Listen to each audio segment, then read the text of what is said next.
जय मसीहकी सबैलाई फेरि पनि जतिजना अनलाइनबाट देख्दै हुनुहुन्छ, जसरी पहिलो एपिसोडमा हामीले देख्यौं कि मानिस परमेश्वरदेखि कसरी धेरै टाढा गयो अनि परमेश्वरको योजना परमेश्वरले कसरी बनाउनु भयो, परमेश्वरले पुरानो नियममा कसरी प्रतिज्ञा गर्नुभएको थियो कि म उद्धार मानिसलाई बचाउनको लागि चाहिँ परमेश्वर आफै स्वयं आउने भनेर परमेश्वरले कसरी योजना बनाउनु भएको थियो त्यसको बारेमा देख्यौं।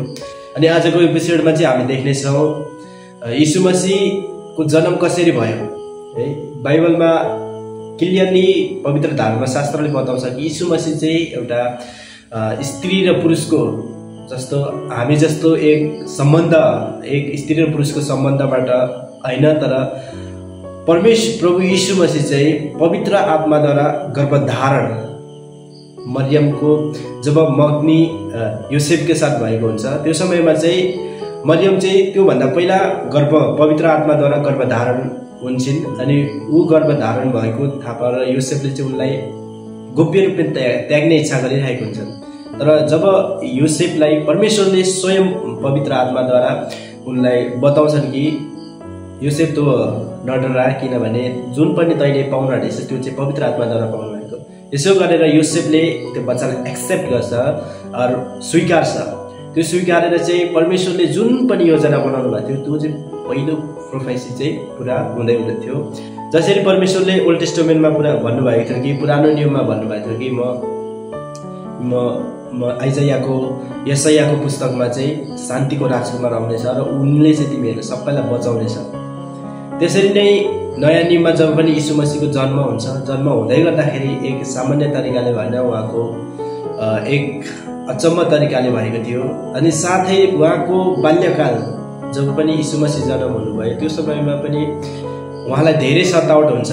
जब उहाँ जन्म भएको समयमा हेरोद किङ हुन्छ, त्यो समय हेरोद किङले पनि मार्नु खोज्दै जाँदाखेरि चाहिँ परमेश्वरको वचनहरू चाहिँ सबै जसरी प्रोफेसी गरेको थियो, अगमबाणी गरेको थियो, त्यो सबै पुरा भइराखेको हुन्छ। त्यो पुरा गर्दै जाँदाखेरि चाहिँ जब यीशु मसीह बढ्दै जानुहुन्छ, जब उहाँको बाल्यकाल चाहिँ एक सामान्य रूपले भएको थियो।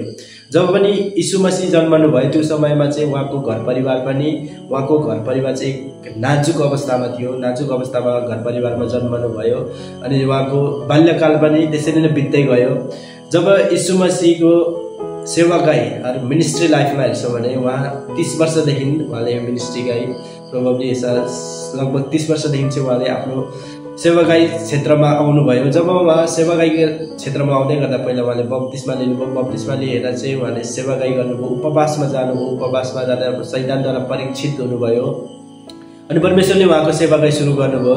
जब पनि यीशु मसीहले चाहिँ सेवा सुरु गर्नुभयो, उहाँले राजाहरूको साथ, ठुल्ठुलो पदमा रहेको अधिकारीहरूको साथ, धनीहरूको साथ परमेश्वरले प्रभु यीशु मसीहले सेवाकाई गर्नु भएन। जो चाहिँ पिछडिएको थियो, जो चाहिँ सस्ता, जो चाहिँ समाजमा सबैभन्दा सानो थियो, जो चाहिँ परमेश्वरमा जानुको लागि वञ्चित भएको थियो, जतिजना पापी थियो त्योसँग चाहिँ परमेश्वर उनीहरूसँग चाहिँ यीशु मसीह आएर संगति गर्नुभयो। किनभने परमेश्वरको वचन यशायाको पुस्तकमै परमेश्वरले भन्नुभएको छ र इजिकेलको पुस्तकमा पनि एउटा सही गोठालो र झुटो गोठालोको बारेमा त्यहाँ पनि भनेको छ। त्यहाँनिर पनि परमेश्वरले भन्नुभएको छ मेरो भेडाहरूले चाहिँ राम्रो खानु पाएको छैन, उनीहरू चाहिँ कुपोषणहरू लागिरहेछ, उनीहरू चाहिँ पातुलो दुब्लो भएर गएको छ। तर जुन चाहिँ अधिकारीहरू हुन्छ, ठुल्ठुलो पदहरू हुन्छ, तिनीहरू चाहिँ मोटो भएको छ। यसै तरिकाले यीशु मसीह पनि जब आउनुभयो उहाँले चाहिँ जतिजना पनि समाजमा पछाडिएको थिए उनीहरूसँग यीशु मसीहले सेवाकाई गर्नुभयो।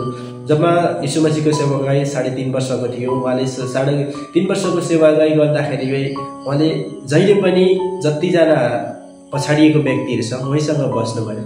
अनि यीशु मसीहले जब पनि आउनुभयो अनि उहाँको मिनिस्ट्रीमा जब पनि यीशु मसीहले चाहिँ मानिसलाई चाहिँ परमेश्वरको तर्फ के हो, परमेश्वरको तर्फ लाने काम गर्नुभयो। जति पनि मानिसहरू चाहिँ आत्मिक क्षेत्रमा वञ्चित भएको थियो, परमेश्वरलाई बिर्सेर चाहिँ उनीहरूले पापमा गिर्दै गयो। त्यो सम्बन्धलाई चाहिँ यीशु मसीहले फेरि कनेक्सन गर्नुभयो। यीशु मसीहद्वारा चाहिँ परमेश्वरले त्यो कुरा गर्नुभयो।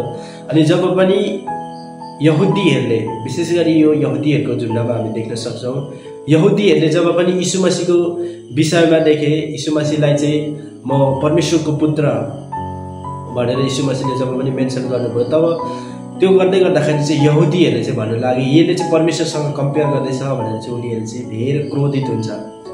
यसले चाहिँ सब्बात दिन पनि, विश्रामको दिन पनि पालन गर्दैन, यो भनेर चाहिँ यहुदीहरू धेरै क्रोधित हुन्छ। क्रोधित भएको कारण चाहिँ उनीहरूले चाहिँ यीशु मसीहलाई मार्ने प्लान गर्छन्। उनीहरूले चाहिँ एकदम मृत्युको, अब यसलाई चाहिँ हाम्रो नियम, उनीहरूको व्यवस्थाको नियम अनुसार चाहिँ यीशु मसीहलाई चाहिँ क्रुसिफाईको नियम हुँदैन, तर उनीहरूले मार्नुको लागि कोसिस गर्छ।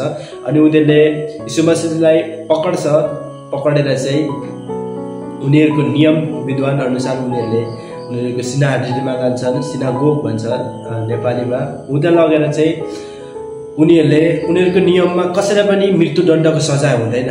त्यो भएको कारण चाहिँ उनीहरूले रोमन गभर्नरको हातमा समर्पण गर्छन्। त्यो समय पिलातस हुन्छ। पिलातसलाई चाहिँ उनीहरूले धेरैचोटिको बाद चाहिँ पिलातसले भन्छ यदि तिमीहरूले चाहिँ चाहन्छौ भने चाहिँ तिमीहरू अनुसार गर्छु भनेर चाहिँ पिलातसले हात धुन्छ। अनि भन्छ कि यो व्यक्तिको, यो निर्दोष व्यक्तिको रगतको चोट चाहिँ हामीमाथि नपरोस् भनेर चाहिँ पिलातसले भन्छ। अनि त्यो भन्दाखेरि चाहिँ त्यो पनि के हुन्छ, त्यो पिलातसले किन भनेको भन्दै गर्दाखेरि चाहिँ उसले चाहिँ यीशु मसीहमा कुनै पनि दोष भेटाउँदैन। उसले त्यो कुनै पनि दोष नभेटाएको कारणले भन्छ कि यो व्यक्तिको दोष चाहिँ हामीलाई नलागोस् भनेर उसले भन्छ। अनि उहाँलाई पिलातसले उनीहरूलाई क्रुसिफिकेसनको, क्रुसको मृत्युको बारेमा घोषणा गर्छ।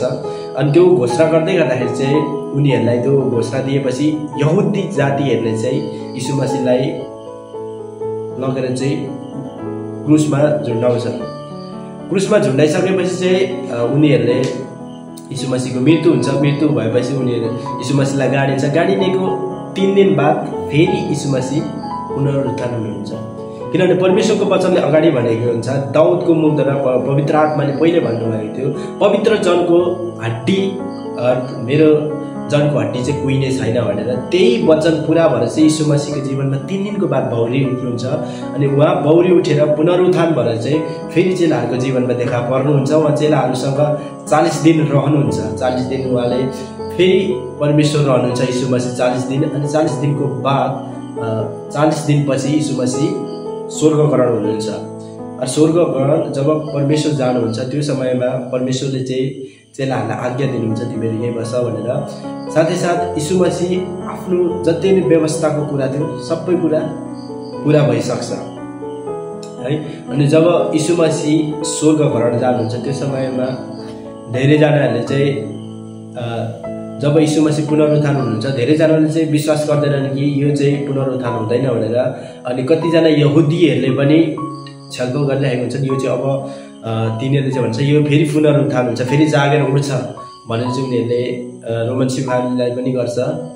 अनि उनीहरूले चाहिँ रोमनलाई गरेको कारणले रोमनले एक सिल लाउनेको अनुमति पनि दिन्छ है। यीशु मसीहलाई यसरी नै यहुदी जातिद्वारा मारियो।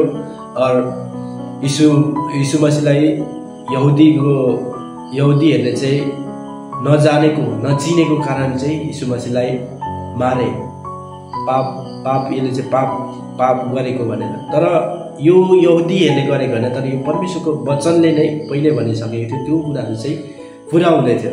यसको विषयमा हामी नेक्स्ट एपिसोडमा हामी कुरा गर्नेछौँ, दोस्रो भागमा यसको बारेमा कुरा गर्नेछौँ।